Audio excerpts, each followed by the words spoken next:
So hello everyone. Last class में हमने जाना था कि मोहम्मद गौरी ने किस तरीके से पृथ्वीराज चौहान को हराकर दिल्ली सल्तनत की स्टैब्लिशमेंट करी थी। सो आज की क्लास में हम जानेंगे कि जो हमारी 5 मेन डायनेस्टीज रही हैं दिल्ली सल्तनत में, उन्होंने किस तरीके से रूल किया और किस तरीके से इंडिया के पॉलिटिकल मैप को रीशेप किया, या फिर जो हमारे पॉलिटिकल मैप में जो चेंजेस आए उस टाइम पे वो कैसे आए। तो देखो, पहले तो हम ये जानेंगे कि मेजर रीजन क्या थे गौरी की विक्ट्री के।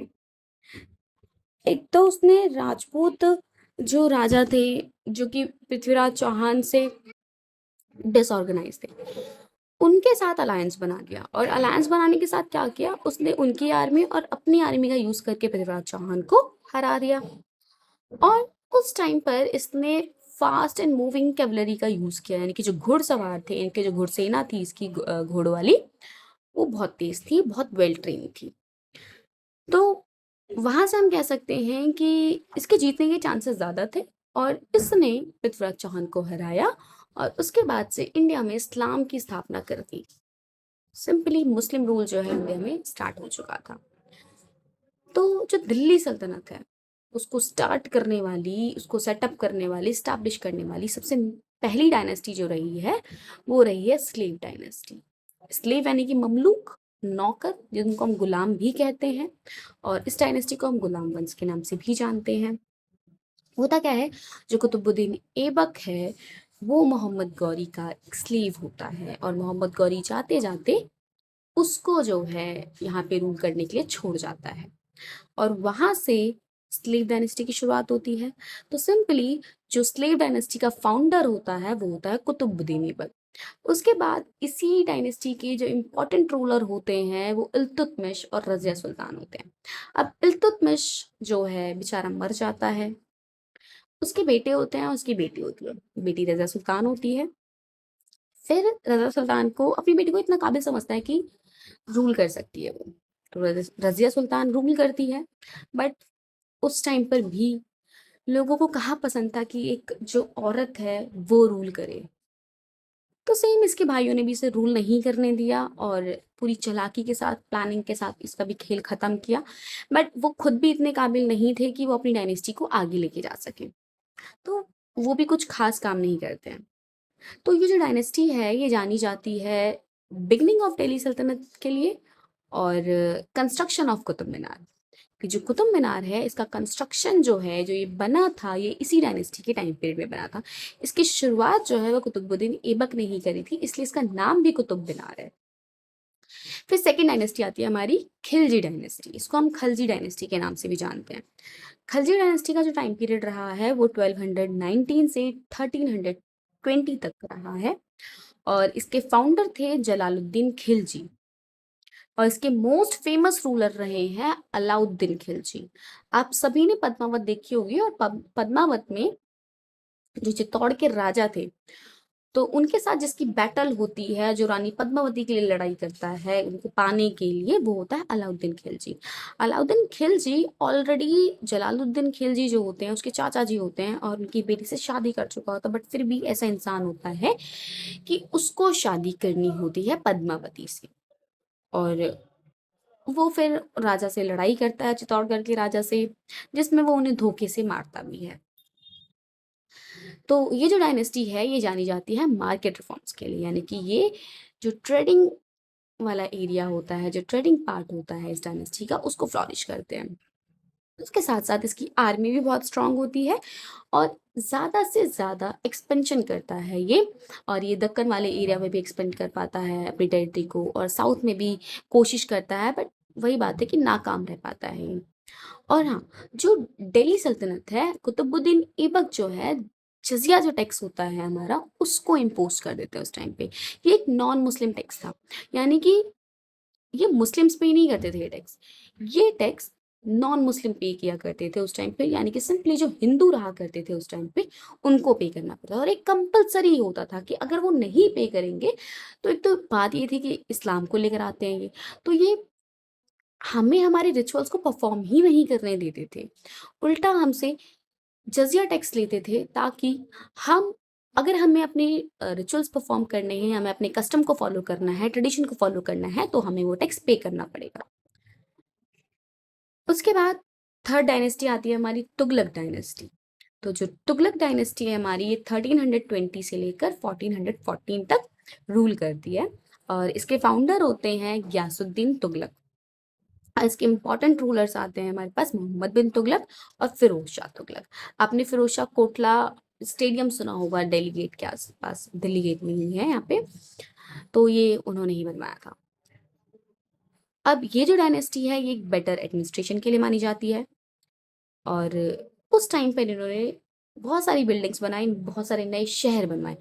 आपने तुगलकाबाद दिल्ली में सुना होगा, ये जो शहर है ये भी इन्हीं की डायनेस्टी से है। फिर आती है हमारी सैयद डायनेस्टी। तो जो सैयद डायनेस्टी है ये 1414 से लेकर 1451 तक रूल करती है और इस डायनेस्टी के बारे में कुछ खास या पढ़ने या याद करने की तो ज़रूरत ही नहीं है, क्योंकि ये बहुत वीकर डायनेस्टी रही है हमारी दिल्ली सल्तनत की। बस हम इसके फाउंडर के बारे में ही जान लेंगे कि इसके फाउंडर जो थे वो खिज़्र खान थे और ये डायनेस्टी अपने वीक रूल के लिए और डिक्लाइन ऑफ दिल्ली सल्तनत के लिए जानी जाती है कि इसी के टाइम से जो है दिल्ली सल्तनत धीरे धीरे खत्म होने लग गया था, दिल्ली सल्तनत का विघटन होने लग गया था। फिर आती है हमारी लास्ट डायनेस्टी, लोधी डायनेस्टी।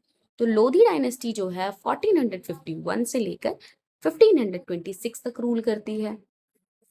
इस डायनेस्टी के जो फाउंडर थे वो बहलोल लोधी रहे हैं और इसके जो लास्ट रूलर रहे हैं वो थे इब्राहिम लोधी। इब्राहिम लोधी वो इंसान थे जिन्होंने पानीपत की बैटल लड़ी थी बाबर के साथ 1526 में, जिसमें बाबर ने इनको हरा दिया था और वहीं से दिल्ली सल्तनत का नामो निशान मिटाकर मुगल एम्पायर की स्टैब्लिशमेंट कर दी थी। तो अगर ओवरऑल फीचर्स की बात करें हम इस डायनेस्टी की, तो इन्होंने अपना टेरिटोरियल एक्सपेंशन तो किया, यानी कि अपनी सीमा को तो बढ़ाया और इनकी जो राजनीति थी वो बहुत अनस्टेबल सी रही है, स्थिरता नहीं रही है उसमें। यानी कि बात करें तो देखो, पहले स्लेव डायनेस्टी ने रूल किया, फाउंडर जो थे उसके उसके बाद उनके आने वाली जो जनरेशन रही उन्होंने रूल किया। फिर खिलजी डायनेस्टी आती है, फिर सैयद आ जाती है हमारे पास और लास्ट हमारी जो रही वो लोधी डायनेस्टी रही। तो जो पांचों डायनेस्टीज रही ये अनस्टेबल रही। इवन इनमें ये होता था कि किसी का कोई सैनिक, किसी का कोई कमांडर, उसी को धोखा दे देना, उसी का मंत्री, किसी राजा के ही मंत्री ने उसको धोखा दे दिया। क्यों? क्योंकि सब में एक होड़ होती थी कि हमें रूल करना है, अगर वो रूल कर रहा है तो हम क्यों नहीं रूल कर सकते। क्योंकि जैसे वो देखते थे कि जो सुल्तान है वो वीक हो रहा है, बस वो उसको बेट्रे करते थे और अपनी डायनेस्टी शुरू कर देते थे।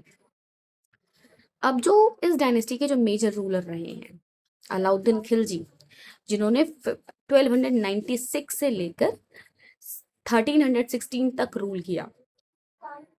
तो ये खिलजी डायनेस्टी से बिलोंग करते ही करते हैं, ये तो हम जानते ही हैं। इन्होंने मंगोलों के इन्वेशन को भी खत्म किया, यानी कि जब मंगोल्स यहाँ पर अटैक करना चाह रहे थे, यहाँ पर अपना रूल एस्टैब्लिश करना चाह रहे थे, इंडिया को कॉन्क्वर करना चाहते थे, इन्होंने उनको करारा जवाब दिया और इन्होंने कई रीजन्स को कॉन्क्वेट किया, कैप्चर किया, जैसे कि गुजरात है, राजस्थान है और कुछ पार्ट्स है साउथ इंडिया के। इसके अलावा दक्कन तक जो है एक्सपेंडिशन हुआ मलिक काफूर के थ्रू और इनकी जो आर्मी थी वो बहुत स्ट्रांग थी। इन्होंने स्पाई सिस्टम जो है इंट्रोड्यूस किया ताकि जो इनके नोबल्स थे उन पर कंट्रोल किया जा सके। क्योंकि देखो, होता क्या है ना कि जब इतने सारे नोबल्स बट्रे कर रहे हैं, इतने टाइम से वो देखते आ रहे हैं कि उस नोबल ने जब धोखा दिया अपने सुल्तान को, उसने अपनी डायनेस्टी शुरू करी, उसने धोखे से उधर शुरू कर दी। जबकि इसने खुद ने भी वही किया, अपने चाचा को मारकर खुद राजगद्दी पे बैठ गया। तो ये वो नहीं चाहता था कि इसके साथ भी, तो इसने क्या किया, स्पाई सिस्टम इंट्रोड्यूस किया और फिर इसने क्या किया, साउथ इंडिया के बहुत सारे टेम्पल्स को लूटा। एक तो पता नहीं क्या ही है कि जितने भी इस्लामिक रूलर्स रहे हैं इनका हमारे मंदिरों से पता नहीं क्या ऑब्सेशन था कि हमारे मंदिरों को ही लूटते थे। इनको लगता था कि मंदिरों को डिस्ट्रॉय करने से हमारी जो पावर है वो खत्म हो जाएगी। बट ऐसा कभी नहीं रहा कि हमारे मंदिरों को तुम तोड़ दो तो पावर खत्म हो जाएगी। तो इसने कई सारे मंदिरों को क्या किया, डिस्ट्रॉय किया, लूटा। उसके बाद अगर हम एक छोटी सी समरी देखें कि इस पूरे स्टार्टिंग के टाइम पे होता क्या है, तो सबसे पहले क्या होता है कि एशिया से, सेंट्रल एशिया से आर्मी इन्वेशन होता है, अटैक होता है अफगानों के थ्रू। फिर बैटल ऑफ तराइन होती है मोहम्मद गौरी और पृथ्वीराज चौहान के बीच। पहली बैटल पृथ्वीराज चौहान जीतते हैं, दूसरी बैटल मोहम्मद गौरी जीतते हैं। फिर दिल्ली सल्तनत की स्टैब्लिशमेंट हो जाती है यहाँ पे। उसके बाद 5 डायनेस्टीज यहाँ पर दिल्ली सल्तनत की वो राइज अप होती हैं, वो रूल करती हैं। फिर कुछ मेजर रूलर्स आते हैं और डेवलपमेंट करते हैं, चेंजेस लेकर आते हैं एडमिनिस्ट्रेशन सिस्टम में। और ये जो सारी चीज़ें हैं इंडिया के पॉलिटिकल मैप को रीशेप करती हैं। यानी कि जहाँ पर हम पहले अफ़गान में भी रूल नहीं करते, अफ़गान हमारे पार्ट में नहीं था, बट धीरे धीरे जो है अफ़गान तक हमारी टेरिटरी जो एक्सटेंड हो चुकी थी, हमने दक्कन वाला पार्ट भी कैप्चर कर लिया। तो था बेशक वो इंडिया का पार्ट, लेकिन जो पॉलिटिकल मैप देखा जाए, जो कंडीशन उस टाइम पे थी स्टेट्स की, कंट्रीज की, वो धीरे धीरे सबका क्या होने लग गया, एक्सपेंशन होने लग गया, सब आकर इंडिया में मिलने लग गए।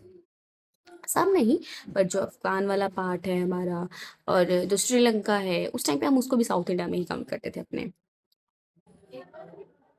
बट ये जो इन्वेशन हुए हैं और जो डिफरेंट डिफरेंट डायनेस्टीज ने रूल किया है, इन सभी चीज़ों ने इंडिया के पॉलिटिकल मैप पे तो इम्पैक्ट डाला ही डाला है, उसके साथ साथ लोगों की लाइफ पे भी इम्पैक्ट पड़ा है इसका। क्योंकि जहाँ पे जो लोग रह रहे हैं और वहाँ पे आकर अचानक से कोई और रूल करने लग जाए और अपने लॉज को वहाँ पे रेगुलेट कर दे और कहे कि नहीं आपको ये चीज़ फॉलो करनी पड़ेगी, तो लोगों की लाइफ में एक बहुत बड़ा इम्पैक्ट पड़ता है। वो पॉजिटिव भी हो सकता है और वो नेगेटिव भी हो सकता है। सो आज की क्लास में हम इतना ही पढ़ेंगे, बाकी नेक्स्ट क्लास में हम जानेंगे कि मुगल एम्पायर की शुरुआत कैसे होती है, किस तरीके से उन्होंने रूल किया और कैसे उन्होंने हमारे इंडिया के पॉलिटिकल मैप को रीशेप किया। अगर आपको मेरी वीडियो इन्फॉर्मेटिव लगी हुई हो तो आप इसे लाइक शेयर कमेंट करना ना भूलें। Thank you.